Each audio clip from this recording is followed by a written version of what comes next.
right, welcome back, everyone. Welcome to the Red, White, and Matt Show with Kenny. Today is episode 28, and we will be discussing the tax dollars that are going to be wasted on the impeachment trial, and then we're also going to be discussing the new asylum policy that Biden recently pushed, along with the change in the immigration status in terms of refugees. And then in the middle of it, we of course are going to be throwing in our today's crazy and today's funny videos. So stand by for that. If you're in the Twitch chat, we will answer your questions at the end. Generally, this takes about 30 minutes.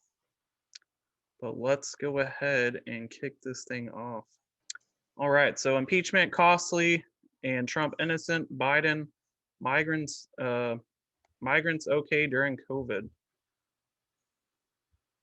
So I'm going to start it out with a video first.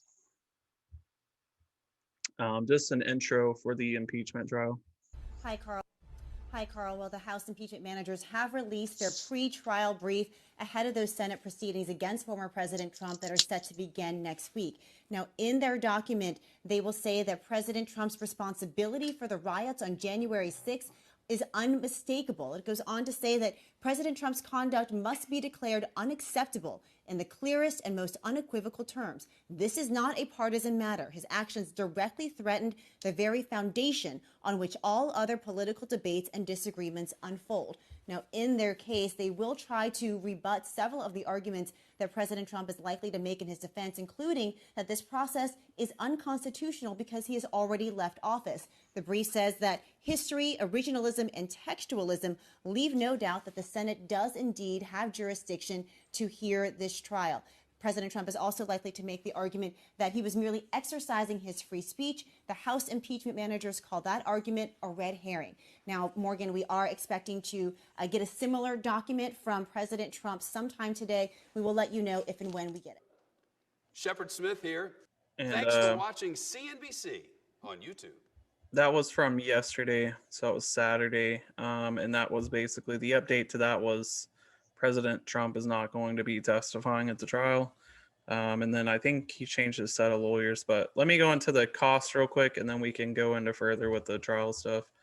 But for the cost, so this is kind of the biggest thing that no one's really touched on, is not really the cost of the trial itself. We're looking at, what it's going to take cost wise in terms of if the Senate was actually doing their job, right, instead of going and showing up to a trial. So this was kind of a breakdown of the different costs, like annually. This was taken from 2013, so obviously it's probably much higher right now for daily operating costs for Congress, legislative branch, whatever you want to break it down to. So 2013, it was $5.9 billion to operate the legislative branch. By that calculation, around $1 billion of that is for reimbursable expenses. So like at that point, you could pretty much minus that down to 4.5 billion. Then divide that 4.5 billion across 365 days, right? So it's an average of 12.6 million per day. But as we know, they don't go to Congress, or they don't meet every day. Unfortunately, I wish they would. So I'm glad they don't. The House is in session 126 days, and the Senate is in session 195. So the Senate's actually in more. So other expenses that you can throw in there could be rent, salary. So that's all even across those days. Other examples, communication, advisory services, printing. You got to account more heavily for those for the days in session, right? So if you go and break that down, basically you're looking at, for the Senate only, you're looking at about $9 million per day for the costs. However, if the trial is going to take place, you're going to break that down to about half of that. So you're looking at about $4.5 million per day that's going to be spent basically on the trial for the senators to come in and meet and basically, they're not going to convict him. We already know the 45 Republican senators, they're probably going to hold right there, if not more senators join up. So 4.5 million a day, times that by however many days they're going to run it, right? So I was going to say, what, like 2 weeks, I would say maybe. I don't think it'll be shorter than that. So out of what's the math on that? Maybe like 10 days by 4 or 5. It's about 40, maybe $50 million for them to come in and basically state the same things that we already know. So the only other argument you can have here is the fact that you could be arguing the moral purpose of it, which I mean, we want to hold people accountable, but if the person's not convicted, I don't understand that. Of course, we already know the arguments of First Amendment, First Amendment speech. And then I don't know, that whole argument just keeps going on. And I think the lines really get blurry when it comes to the First Amendment thing and trying to hold people accountable.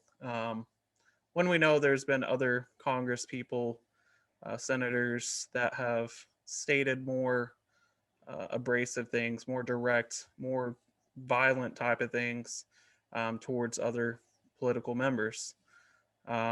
So Kenny, what do you got on this besides wasting all their tax dollars doing other stuff, right? I think on the expense part, they're wasting our money, doing whatever they're doing anyway. So, I mean, just pick a subject for them to waste our money on. But what bothers me about it, as you mentioned earlier, there's been other abrasive things said by other politicians. I sent you that video on Maxine Waters literally calling for her supporters to get in the face and make their life uncomfortable of Republicans, right? Or she actually specifically said the administration. She meant the Donald Trump administration. What did she think that meant when she told her supporters to get in the faces of these people, right? And it's like, I don't see it as being any different. And what bothers me, even more is the fact that on one side, yeah, I mean, they do it themselves. And now when Trump even hints or kind of looks like he's doing the same thing, they want to basically bury him. And It's not just bury him. Like what threat is Trump now that he's out of office, right? So we're not talking about impeaching Trump to remove him out of office for something that may or may not have been constitutional. They're worried about him rerunning, which I think is completely ridiculous. Makes ridiculous. This whole thing vindictive. It is extreme. Like whether you like President Trump or not, they are doing it out of vindictiveness. Yeah, and that's what really bothers me. That they got no problem doing that. They had no problem doing that same action themselves. I mean, this is how Rand Paul got beat up in his own front lawn. And nobody cared. Nobody cared that a bunch of people who are against him marched up on his lawn and beat the crap out of him, while he was trying to mow his lawn. My thing is this right here. I don't think there's any possible way Trump would win a re-election. Unless Biden just completely bombs his 4 years. I think once that January 6th event happened this year, like his chances were shot. So what is he gonna do? He's probably gonna throw some money towards the GOP, right, and get behind somebody. He was not done. January 6th was not Trump's downfall. It was just a capstone to long history of basically failure. Mm-hmm. He failed, whether you like Trump or not. The fact that how long have we been discussing election fraud, right? I mean, I said it months ago. It was such a widespread issue with Romney and Obama and 2008 and 2004, 2000. It's been a running joke for 20 years. And Trump, either by his inaction or failed to get the right people in place, did not resolve those election issues. And it cost him. So, his lack of leadership on this issue cost him the election. I got no sympathy for the guy, right? So, because he was in the hot seat, and they can say, well, you're not there. That's right, I'm not there. He asked for the job, and he should have fixed it. And he didn't fix it, and it costed him that he's the one who has to pay for his inaction. So, yeah, and Amazon, it's funny. Amazon actually wouldn't let their employees vote electronically or through the mail. Like you had to show up in person to vote, by the way. I don't know why. That's legal. I don't know why they would force them just to vote in person, but it's weird, right? But I think here's the thing too. So like Trump, you know, if you really recall those moments, okay, first of all, if anyone felt like there was some type of real threat before that, I think there would have been some red flags along the way, right? The security there was really lax, right? It really was. Like, how did all these, this is like the centerfold of the federal government, and there's no, you know what I mean? Like, there was very minimal like security efforts. There wasn't, like, look what we saw right after that, right? The amount of like military and like There's law still enforcement, 7,000 right? troops sitting up there. Right, exactly. And then, but before this, we didn't have this. So it's like one of those. It's a situation that it's weird. Basically, what we know is this: when Trump told them, he actually said, you know, like go and peacefully protest. Like he literally said that. Some people would be like, oh, well, it was like a like a red herring or something for like them to go do something else and like not actually go protest peacefully. Really though, if you looked at the whole situation, man, it turned into like this mob type of mentality where people, a lot of those people were just fed up with what happened at the election, and they were just like pissed, right? I mean, I don't think my thing is this, like, I don't think Trump giving them that speech had any more effect than it would have if he didn't. You know what I mean? Look, why were those So people there? Two things that I can see right off the top. One, Trump came out prior and said, "Hey, show up to the Capitol. There's going to be a wild party, right?" And a lot of these people had the belief that Trump was going to parachute out of a CH-47 and ride in on a white pony to clean house, right? Delusional? put Yeah, I Trump think on so. it. But at the same time, that's what those people were waiting for. So I don't on two different issues. One, Trump probably shouldn't have encouraged that. Political mistake, maybe. Illegal, I don't think so. Yeah, You yeah, know, because we don't want to tote that line right there. Like, no one wants to go down that of, oh well, it seems like they incited it. It's like, no, no, no. There has to be very like direct language or direct communication that yes, they did incite this. From what we well, know, there was not. as somebody who believes in not only just the rule of law of I would say ethics, right? From an ethical concern, are we okay with convicting somebody of a crime of which there is no direct link that they gave orders to people to do something? They may have I want to say incited. They may Yeah, have made some suggestions. Okay, but they didn't actually go into, say, a movie theater and yell fire, right? And what the Democrats are trying to do is they're trying to conflate that as two of the same thing, right? Where his words, and maybe it could be conflated, but if he did not actually, if he did not actually give an order to people to do certain things, I don't think from a moral perspective that we should be, and anybody, because, if we're going to go on and say, if you even make the hint that somebody should do something, stupid, we can throw you in jail and ruin your political life for the rest of your life. Everybody's free game at that point, right? And yeah, why aren't we looking at Maxine Water? What if one of her supporters went up and stabbed another senator on the other side based upon something Senator Waters said, right? I don't think it's appropriate to go after her, because did she give an order to that supporter to go up to another sitting senator and stab him? hmm If she didn't, I can't hold her accountable for that, because the other individual took that upon themselves to go do it, right? So we do it like this because we would want the same protections for ourselves. If I say something on here and somebody decides to go rob a convenience store, if I don't know that person, how was I supposed to stop her doing anything about it? But because the person, quote, listened to something I said and it triggered them, well, yeah, whose fault is that? If we can make this assumption that you can say anything and not even know the person who goes and does something and there not be any ties to, and you can be held responsible, that's crazy. That yeah, is crazy. That means you have no free speech, you have no protections, and they can hold you accountable. I mean, it's like one of those things, like, okay, so you say something and a butterfly goes tweeting off and then hits a truck, and then that truck hits a bystander. All of a sudden, is it your fault because you said something and made the butterfly go that way? Yeah. I mean, we're getting to levels of insanity on some of these issues. So, and it's not just insanity level; it's the fact that they're doing it to be vindictive. And it's really sad. All right, so we'll go to the next one.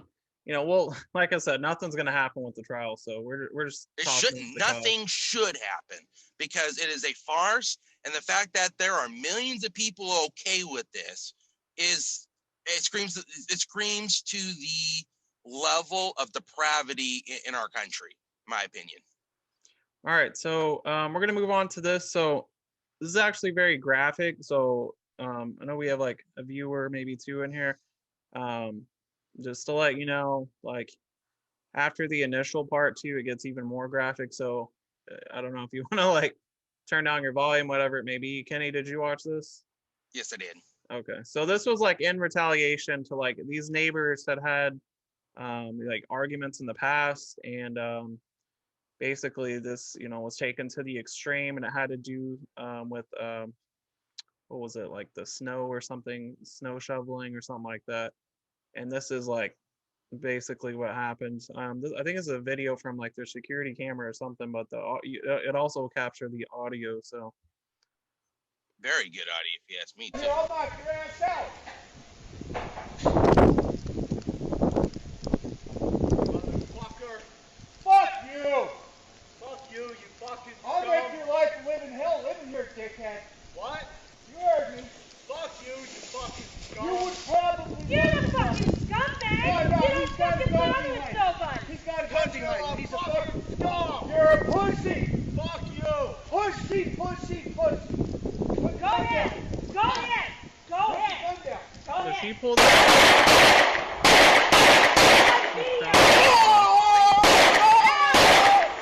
Call the cops!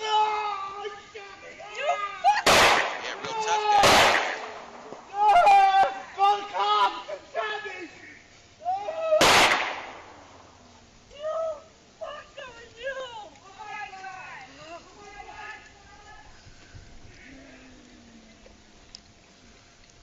Yeah, so she was actually the one to pull out the gun first, but I mean, obviously. Was it a gun or was she trying to pull out her cell phone? She was actually the one. I think she actually shot first. She pulls it up, and I think she shot first. Now the aftermath beyond that, I mean, that's obviously not self-defense at that point. I wouldn't call it murder, though. I would call that a crime of passion. Call that a crime of execution is what I call this next part. Look at this guy though. This guy is crazy, man. He comes over, there's bullets flying. This guy too. I think they're kids. I would say 16, 17 years old. Yeah. See, this right here is just an execution. This whole... Yeah, he just finished her off.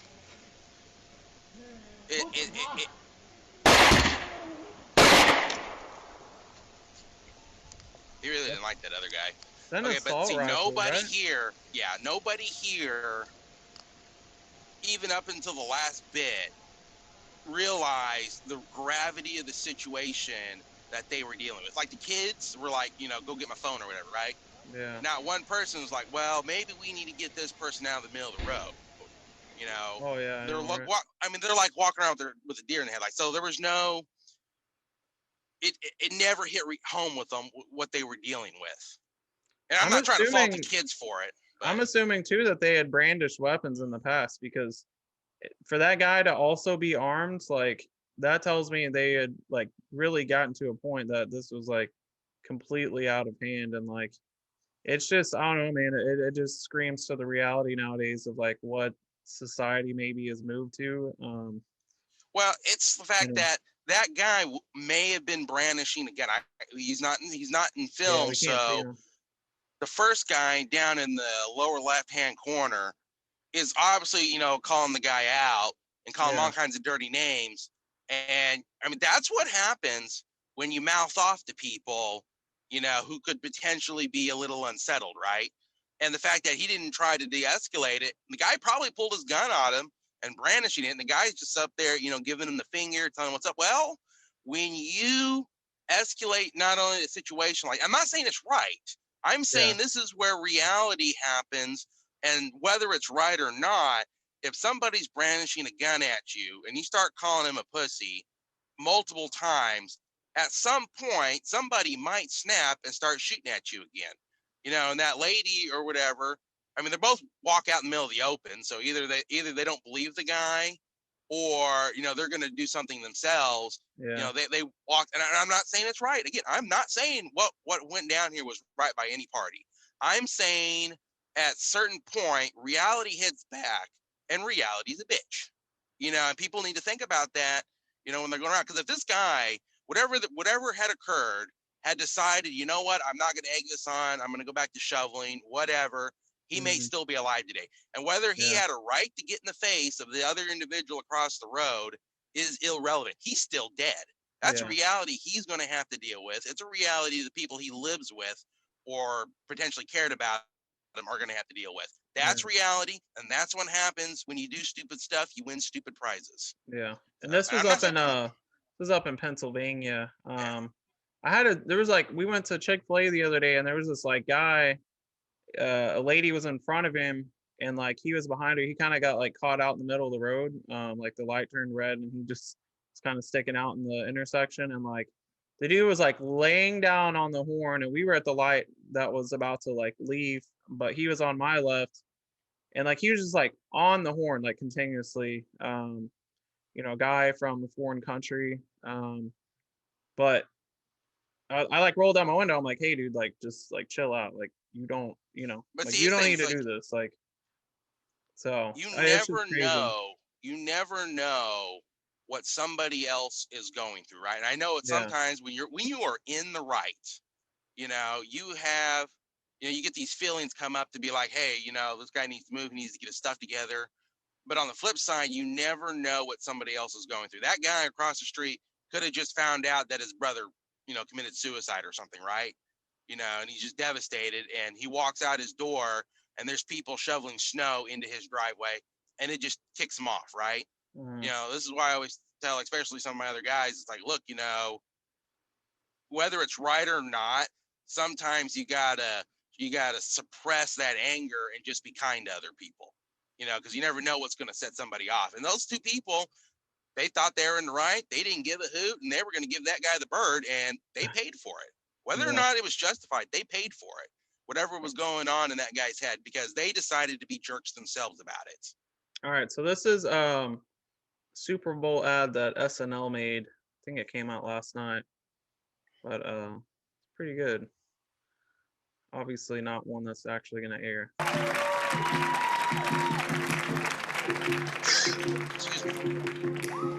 Are you bored? Looking for something to spice up your life? You need Zillow. Don't worry, if you get too carried away with the fantasy, just click contact the listing agent for a rude awakening. Well, hello. Hi, this is Donna Lazzarini with Remax. Oh, hi. You're interested in 13 Culver Lane? No, I'm not. So when are you free? I can't do Sunday. No, never mind, I'm not actually looking to buy. Okay, thank you. Another place on Maple. I don't want to buy. Do you mind living next to a synagogue? Please stop calling me. It's pretty good. It's like definitely a Super Bowl kind of commercial, man, but it's so true though. I feel like late 30s though is definitely like you find yourself on Zillow sometimes. It's like, wow, this house is so nice. I look at the prices on Zillow and I'm just like, who can afford that? It's a shack for $400,000 on 20 acres. It's like, who's making that kind of money? This house will never pass the FHA housing authorities. I need $20,000 in doors and windows and cabinets before FFH will even loan out on it.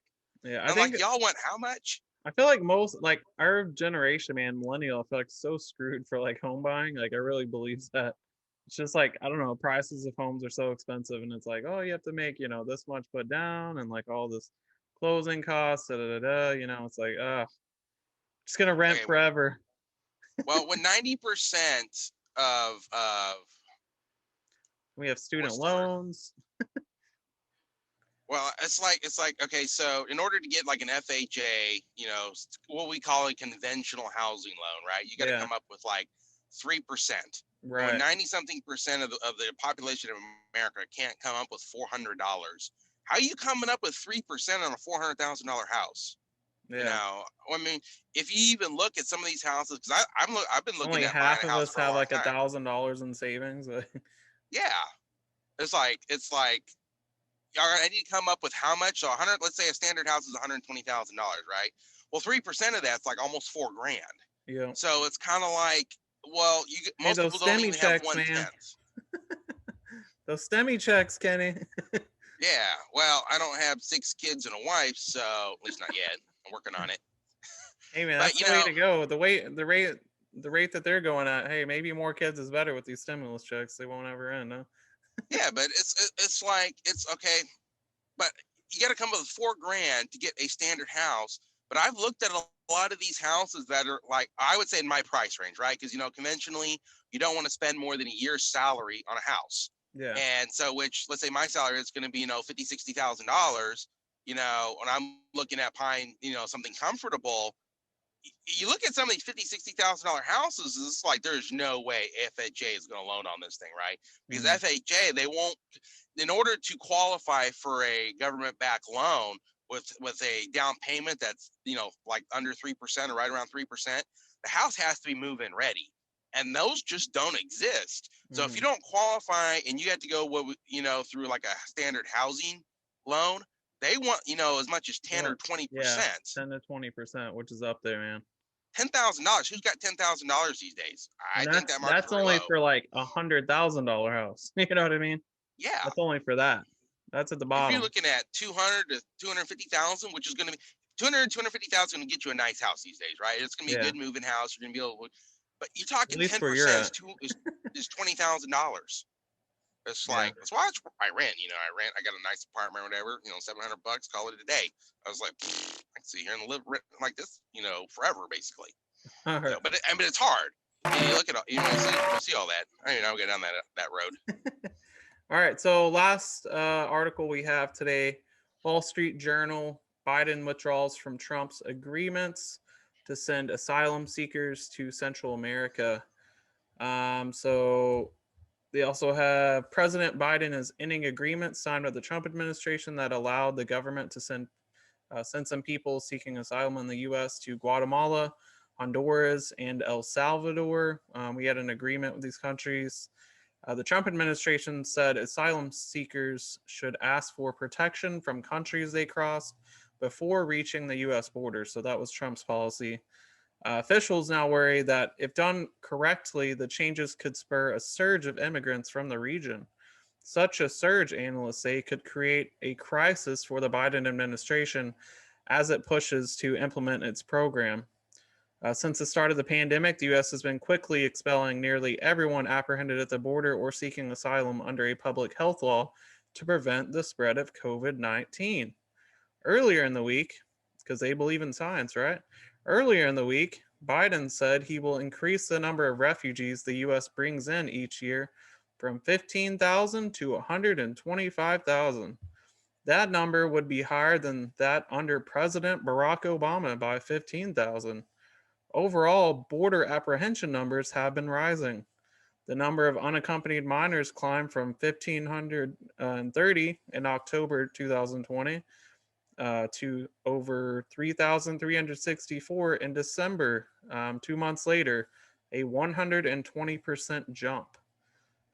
So some of this was taken from other articles, but all the information's there, all left-wing articles, by the way. And so I feel like the number one thing here is this: like, look, I'm libertarian. I'm okay with them increasing the quotas here. However, I mean, there's still a pandemic. We don't have vaccines yet to the general population, and now we're just opening the borders up, shutting down the economy. The job report was horrible for January. I don't know if you guys saw that. Really bad. They were expecting like 150,000. There's only 50,000 jobs. Most of those were government jobs, so not even like productive jobs. But as we can see here, the numbers are quite higher. Obviously asylum seekers, that's definitely a big deal. But I definitely think we need to work with these countries more. I know he said that that's part of this. An interesting fact here I will note that was in one of the other articles. It was actually talking about how because the birth rate in the United States is so low, we potentially will have a demographic problem in the future because of the population numbers, right? You know what I'm talking about? How it can wedge up, kind of like China is going to have a huge problem in the future because of what they did. So basically, they're saying one of the solutions to that, because a lot of white people just don't really have, families, or having kids later, having less kids. So immigration could actually offset that, because they'll come in, a higher number of children, whatever it may be, and the population will, continue to grow at a reasonable pace and not actually decline like Japan, where it's like a huge crisis. They just quit aborting all the black kids. We'd have some. There we go. That's another one too. But yeah, so I mean, we have them on the rise. I mean, COVID's still here. Like I don't understand why they're doing it right now. Like why, like wait till next year, the year after that. It's just like I don't know. This is what happens, I guess, whenever like Americans are not put first. So I mean, this is what you get.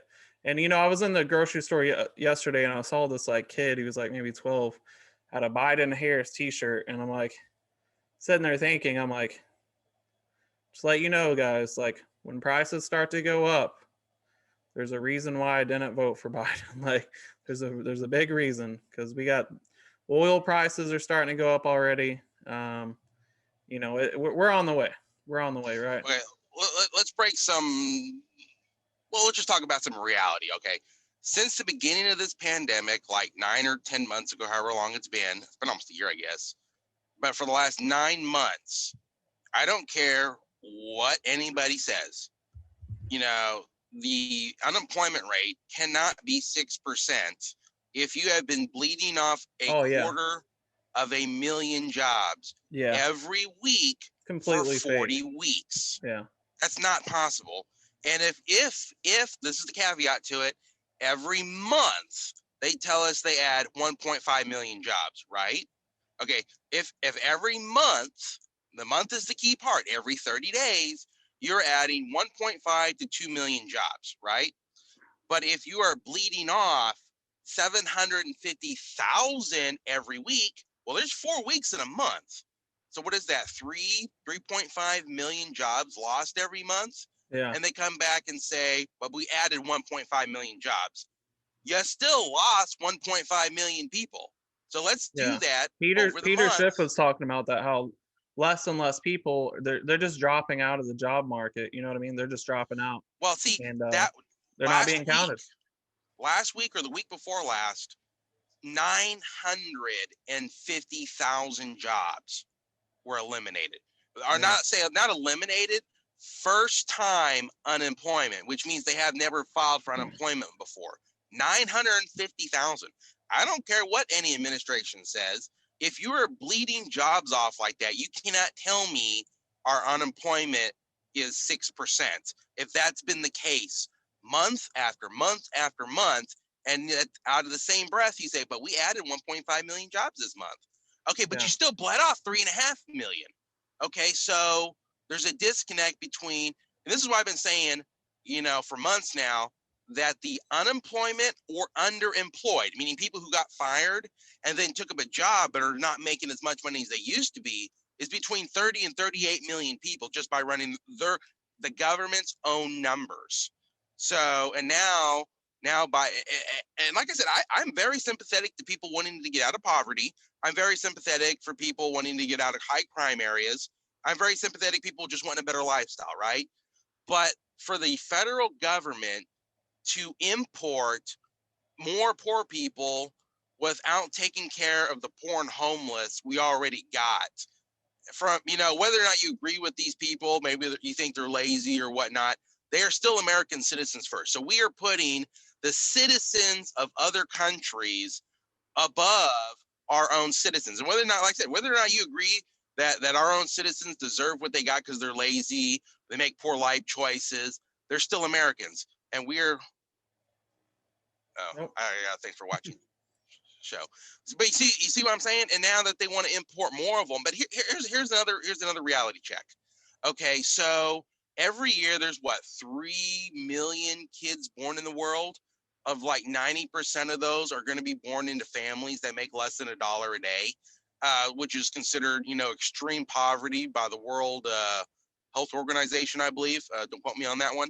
So at what point can you import 3 million, children a year into your country? I would say we can't.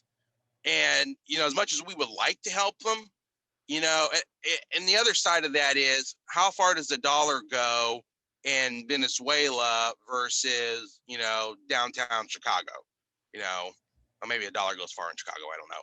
So, at some point we're going to have to face a reality that we cannot import the world's poverty and fix it, right? We're going to have to fix the situation where these people are at and make their lives better. And that's going to take those people deciding that they're tired of living like that as well. So it's not just, it shouldn't be America's job to fix it, because we're not the ones necessarily causing the problem. If we are, we need to fix that ourselves. So I think there's a disconnect from reality for people. It's like, well, we can't just import all these people to try and help them. We need to help these people where they're at and help them create a situation where they don't have to flee their own state. There's no reason that Venezuela can't be a great country. I mean, at one point, Venezuela was one of the richest countries in the world, and now we look at them like they're a third world country. They kind of are. The same thing with all those other South American countries. It's not just South America, it's Africa, the Middle East. These people all have the same problems everywhere. They have extreme violence and they have extreme poverty among their own population. If we don't come up with a global solution to address these issues, I mean, at what point do we look like everybody else? Yeah. We're all equally poor, all equally miserable. So it's not just giving people money is not a solution to the problem. It's coming up with solutions to the problem that last and that the people are willing to do. So. All right, Kenny. So let's end this with our quiz, and then we'll probably just hang out in Twitch chat for a little bit, maybe even discuss that a bit more.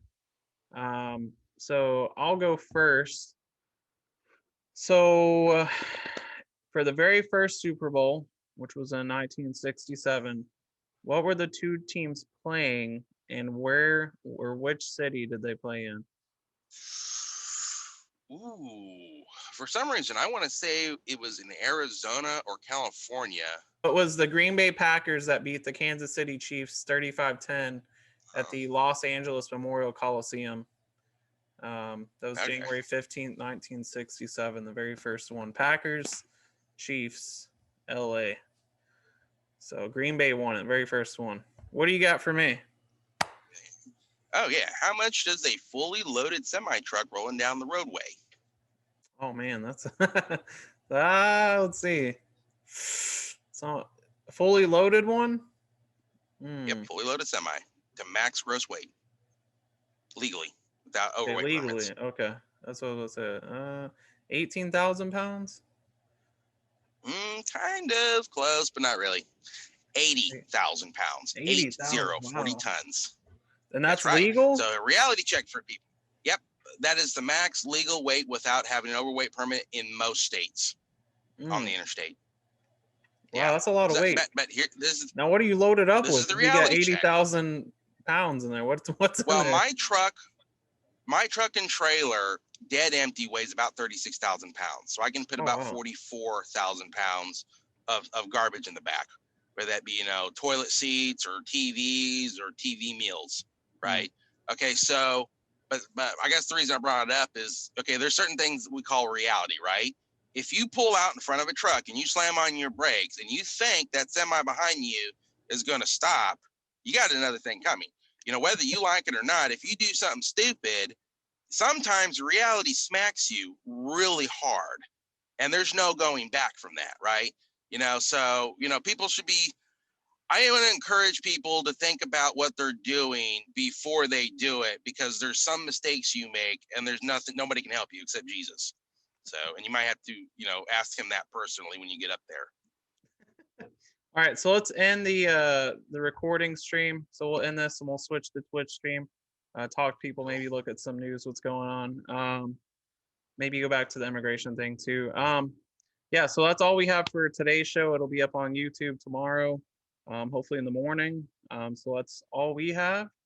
And please like, comment, subscribe, follow, especially if you're on the stream or if you're not. If you're already subscribed, you're following. Love you guys.